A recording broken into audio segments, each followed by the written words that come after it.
Moin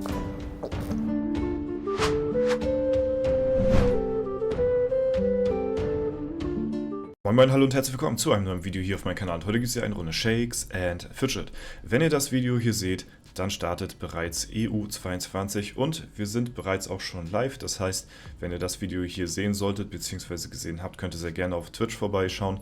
Ja, dort streamen wir den gesamten kompletten Tag 1 von EU22 und wie ich auch schon mal in einem Video davor aufgeräumt hatte, ich glaube, das wird wirklich heftig werden. Ich glaube, wir werden neue Rekorde sehen. Ich glaube, der Server wird Geschichte schreiben. Die Bedingungen stehen wirklich ziemlich gut und natürlich habe ich auch wie jedes Mal für euch einen Pilzcode parat für jeden, der auf EU22 starten sollte, und zwar heißt dieser Dorza-EU22. Ja, das könnt ihr sehr gerne eingeben. Dieser Code gibt euch einen Flügeltrank, ein 50er Mount und 100 Lucky Coins. Ja, ist, denke ich mal, ein ganz cooler Start. Auf jeden Fall für den Server, denke ich mal, nimmt man mit. Geschenken Gaul, guckt mal nicht ins Maul, würde ich sagen. Ja, und das wird, denke ich mal, ziemlich cool werden. Wir können auch mal gleich schauen, wie es aussieht auf EU22 jetzt bisher von der Vorabregistration, wer da alles schon so am Start ist, beziehungsweise wie die Klassen so aussehen.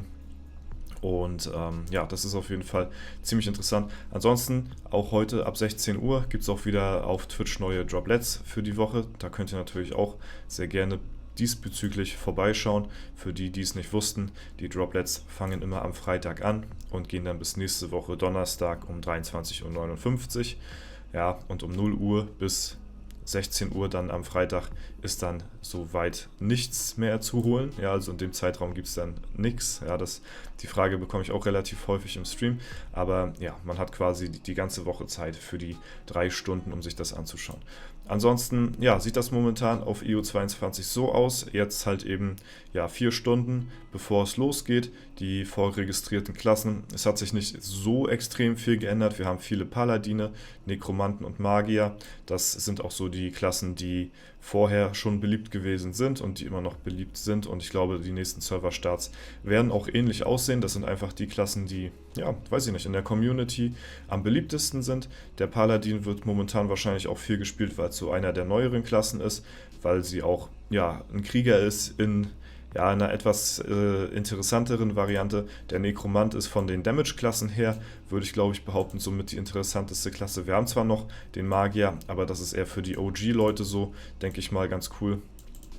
Berserker ist natürlich auch ein Damage-Dealer, genauso wie die Dämonenjäger, aber ich glaube, so von den Fähigkeiten her ist momentan der Nekromant wirklich im Trend und ich glaube, deswegen spiegelt sich das hier auch alles so ein bisschen wieder. Ja, danach haben wir dann den Kundschafter, Assassine, Kampfmagier, Badekrieger und Druide.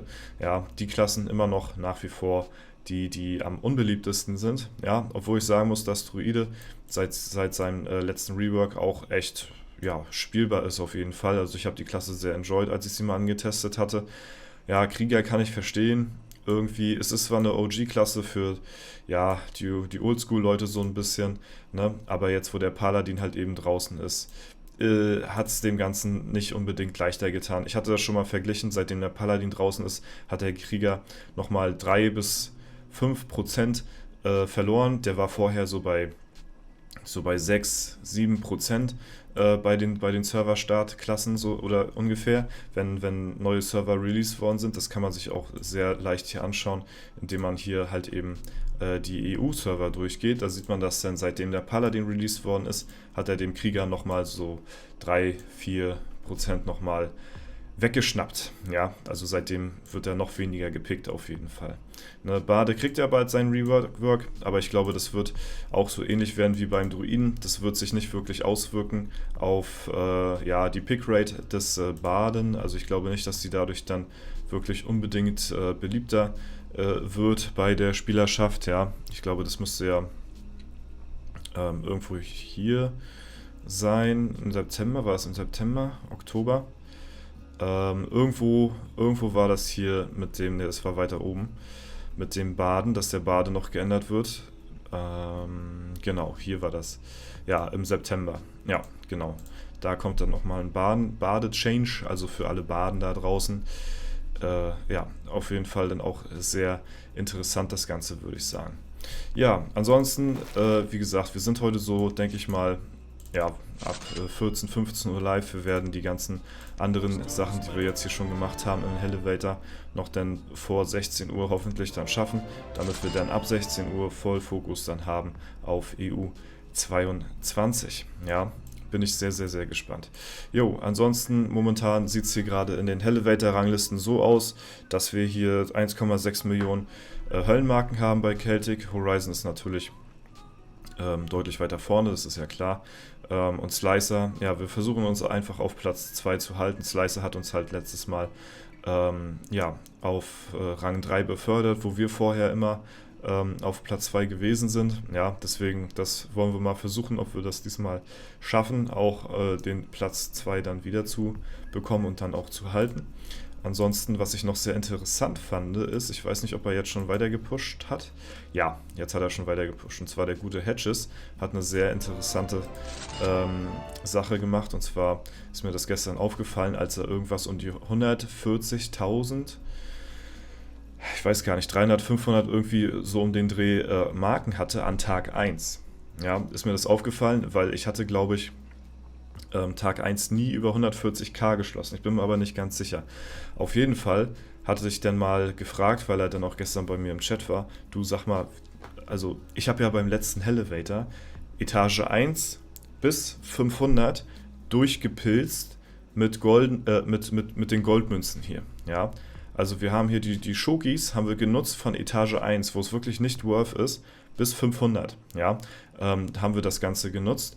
Und ich bin da, weiß ich nicht, auf irgendwas in die 130.000 irgendwie so gekommen. Ne? Und Hedges hat es gestern an Tag 1 auf 140.000 geschafft. Ich habe dann zu ihnen so gesagt, aber was hast du denn da gemacht? Ja? Und er hat dann zu mir gesagt, jo, ich habe von Etage 1 bis 500 mit den goldenen Goldmünzen gespielt. Also nicht mit Goldmünzen hier, sondern die vergoldete Variante davon quasi dann noch hier, die dann im Shop angeboten wird. Ja, das ist absolut krank. Und er hat dann auch noch gesagt, dass er dann die nächsten Tage auch alles mit goldenen Goldmünzen machen möchte, also immer die 20 Etagen dann, um einmal zu gucken, wie viel Marken man bekommt, wenn man wirklich das Maximalste vom Maximalen rausholt. Und das werden wir hier mal beobachten. Da bin ich sehr gespannt drauf. Ich werde das definitiv mal so ein bisschen tracken. Wie viele Höllenmarken, also Hedges wird wahrscheinlich der Spieler sein, der die meisten Höllenmarken diesmal weltweit bekommt.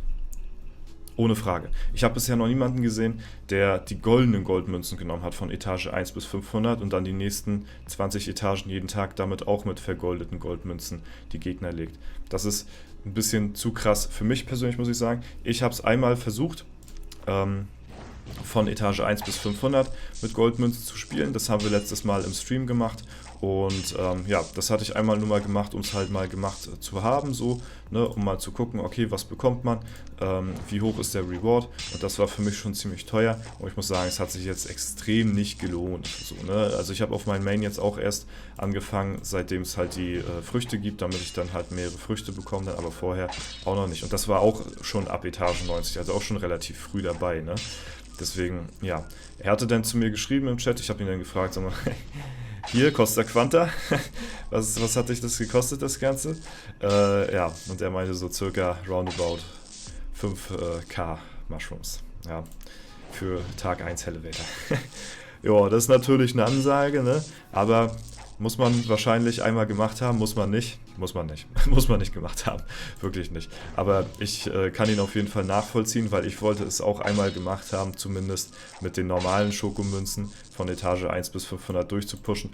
Ich habe auch immer die goldenen Goldmünzen mitgenommen, wenn sie halt eben gerade erschienen sind so, ne? Dann habe ich sie halt eben auch mitgenommen, je nachdem, was dann halt hier im Shop so angeboten worden ist. Aber ja, ausschließlich auf die goldenen Goldmünzen zu gehen, habe ich dann nicht gemacht, weil das fand ich dann wirklich ein bisschen zu arg teuer. Aber ich finde es sehr interessant, mal jetzt mal zuzusehen, wie viele Punkte er dann nachher hat, wenn er jetzt noch die nächsten Tage auch mit vergoldeten Goldmünzen dann ja, hier die letzten Etagen aufräumt, ne? Da wird bestimmt ein schönes Sümmchen zusammenkommen und ohne Frage wahrscheinlich der Spieler, der die meisten Höllenmarken weltweit gesammelt hat. Also ziemlich interessant das Ganze. Ja, Alles klar. Ansonsten würde ich sagen, sehen wir uns vielleicht heute im Stream. Ich bin den ganzen Tag da. Schaut gerne vorbei, falls ihr Zeit habt. Würde mich auf jeden Fall sehr freuen. Ansonsten war es das erstmal soweit von mir. Ich wünsche euch viel Erfolg auf EU22. Viel Spaß beim Serverstart. Und ansonsten, ja, wenn es euch gefallen hat, lasst gerne eine Bewertung und Kommentar dazu da. Ich verabschiede mich. Haut rein und bis zum nächsten Mal.